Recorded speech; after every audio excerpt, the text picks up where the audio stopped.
Hello and welcome to the Entrepreneur and You and Territory and Petron series on entrepreneurship. I'm here with Linda Tran. Linda is an adjunct professor at DIABLO Valley College. She's worked on several different projects such as Cascade and NASDAQ, and we're happy to have her here today. So Linda, thank you very much for being here. It's my pleasure to be here, Mike.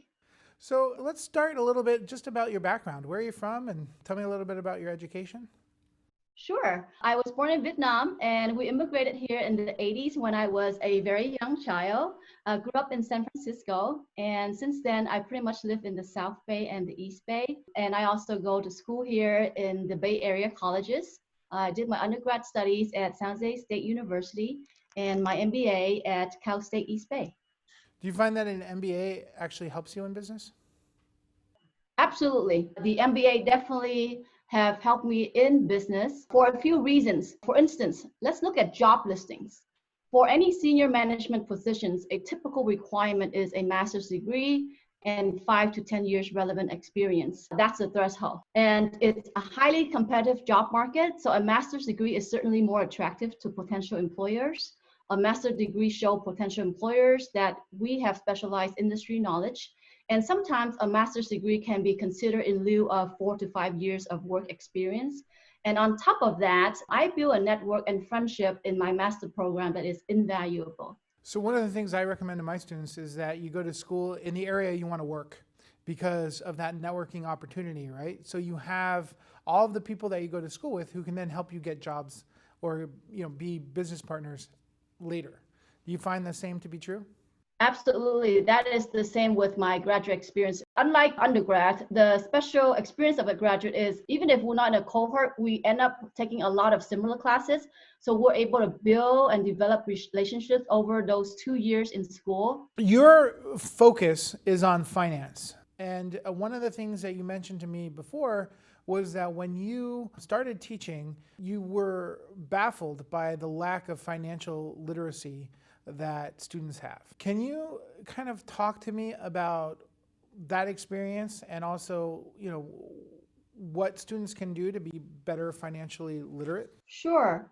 When I taught Intro to Business, what I did was I infused a chapter of personal financial management. In that chapter, which is a span of only a week, as you know, in Intro to Business, we cover a lot of areas: entrepreneur, HR management, leadership, marketing. So in just 1 week, we tried to add in a section on personal financial management. We study credit cards, budget, balancing, insurance, housing, estate planning, retirement.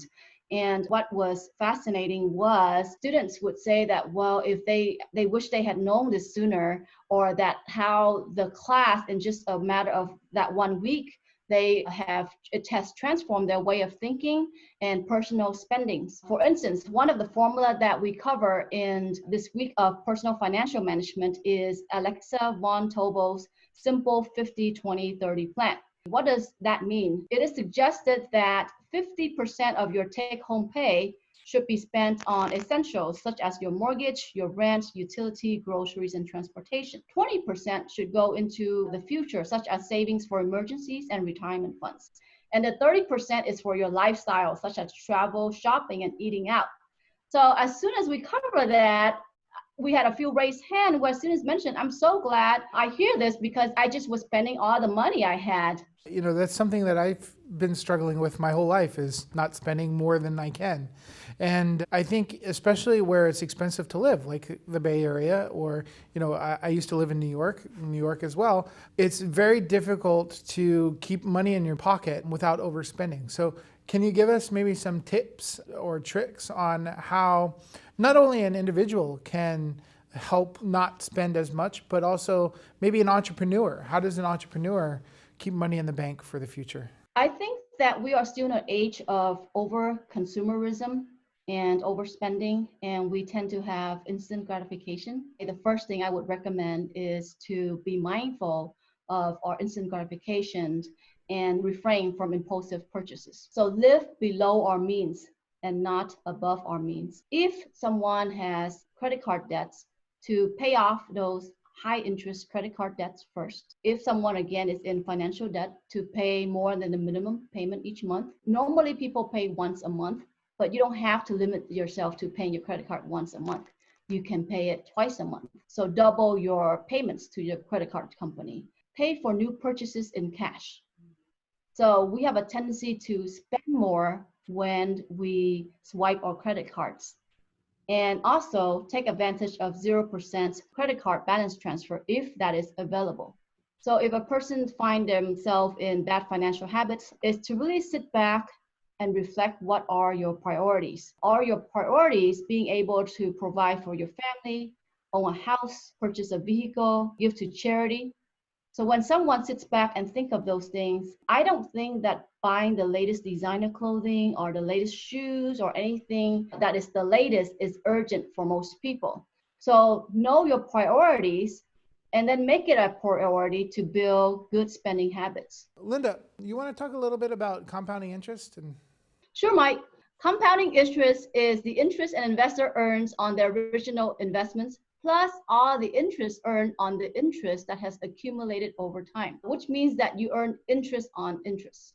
So here's an example of how powerful compound interest can be. If an individual have $1,000 to invest and they are earning a simple interest of 5% annual. So we're talking about simple interest, not compound interest. So on that $1,000 for the first year, 5% of $1,000, you make $50 of interest. Second year, since it's simple interest, you make $50 again on the second year of interest, and so forth. On the third year, you make another $50 on a 5% simple interest. So over 3 years, somebody that invests $1,000 would earn $150. So at the end of the 3 year, they would have $1,150. Now compare that to compound interest. The first year, an individual put in $1,000, they make 5%. So now they have $1,050. The second year, they earn 5% of $1,050. So on the second year, the interest is now $52.50. And on the third year, they would make 5% interest of the new balance, which is $1,102.50.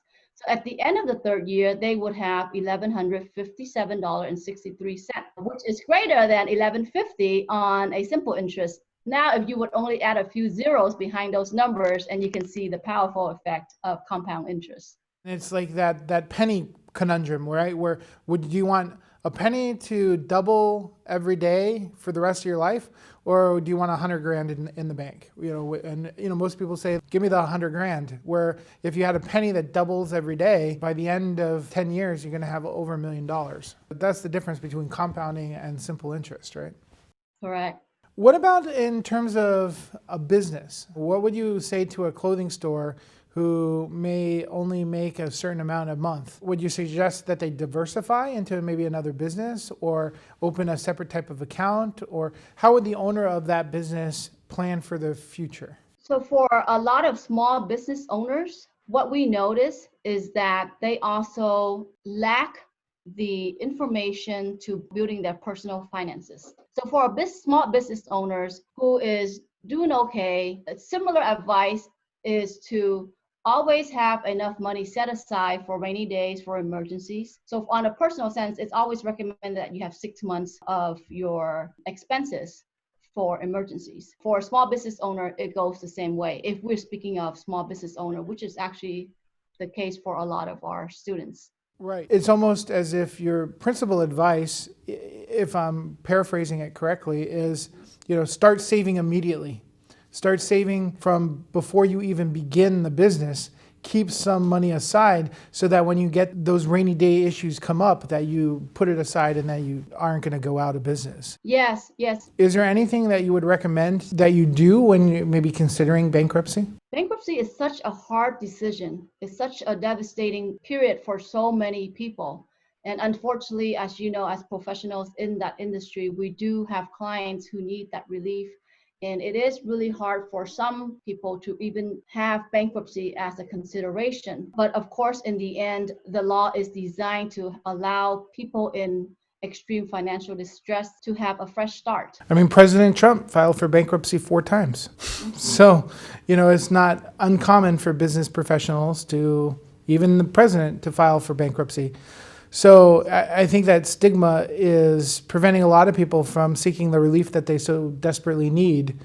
You're doing something with Intuit. You want to talk a little bit about it? Yes. I'm so glad that Diablo Valley College has been selected as one of 10 community colleges nationwide to participate in phase 2 of the National Association of Community College Entrepreneur. I know that's a long name, but it's basically it's NACCE.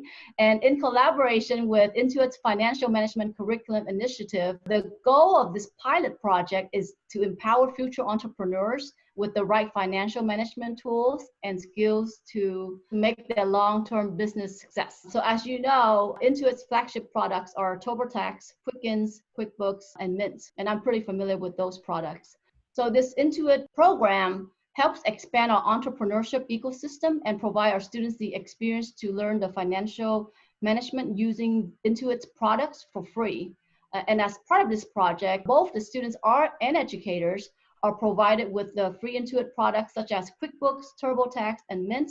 So students will benefit tremendously. Wow. And how are you involved in that? So I'm leading this project and I'm the main contact representing Diablo Valley College. What I will be doing is the 10 educators representing the 10 schools nationwide will participate in a training late this July where we would practice using their financial modules and we will teach each other how to teach using those financial modules. And we will give feedback to Intuit. And then after that, in the fall, we are able to infuse that curriculum into our class. And all professors at their discretions are able to infuse those modules into their class as they deem appropriate. That's wonderful. It sounds very exciting. I'm glad you're the person spearheading it. What are you working on right now that you'd like to share with us? I am currently researching and considering doctorate programs to further my studies and contributions to academic life. That's basically one of the exciting things that happened over the last 3 to 4 months of COVID, being home mostly, staying home and doing that research. And I think that it will help me to help our students in the long term. You have any entrepreneurship or business quotes you like? Yes, I do. So I actually like to share a very fruitful conversation I had with Dr. Lena Tran, who is the VP of Strategic Partnerships and Workforce Innovation at San Jose City College. So among some of the things that we talk about career choices and directions. And Dr. Tran shared with me the question she always asks her students. So imagine you have a house, you have a car, you have a family, and plenty of money in your bank account. Everything you ever wanted. You wake up in the morning, what will you be doing? Probably exactly what I am doing. That is fantastic. You love what you do. Yeah, I do. That's fantastic. It's been a journey, at least for me. What about you? What would you do? So being asked that question at different points in my life would have elicited different responses. I think if I were my 20, I would be probably rolling my eyes and thinking, you're right, I'm struggling, trying to survive. But at this intersection, I'm like, oh yeah, what would I like to do? And like you, I am doing what I would like to do. That's great. A mentor of mine said, write your own obituary. Right? Sit down and write your own obituary and imagine that you live to 80 and write out all of the amazing things that you did in your life and then make it happen. If you think about all of the things that you want to do, it helps you to look at it from the perspective of somebody who is no longer with us to accomplish it, right? It makes you get out and do more. Linda, it's been absolutely fantastic talking to you. I could do it all day. Thank you very much for being with us and for all that you do for the college and the institution in general. I really appreciate it. Thank you guys for joining us at Entrepreneur and You. We'll see you next time.